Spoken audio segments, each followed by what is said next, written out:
sa tanghali. Samantala, kabrigada, bago pa man opisyal na mag-umpisa ang SONA, nag-ikot-ikot ang Brigada News Team para alamin ang pulso ng kabrigada sa tanong na kontento ba sila sa unang 3 taon ng administrasyon. Alamin ho ang kanilang sagot, hatid ni Brigada Mark Mercano. Brigada Mark, ibrigada mo!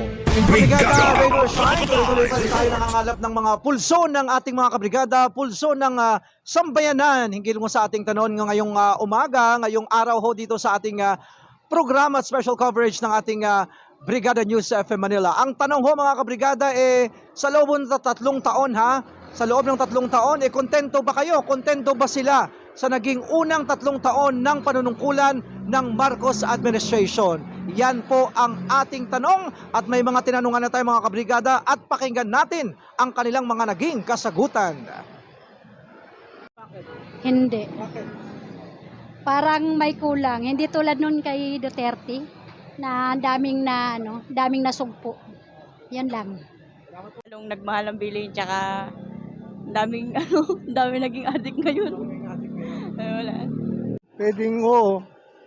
Magawa ng may mga improvements na ginawa sa bansa natin. Yun lang po.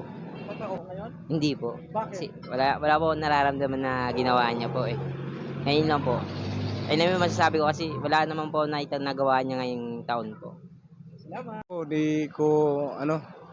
Parang di ko kontento.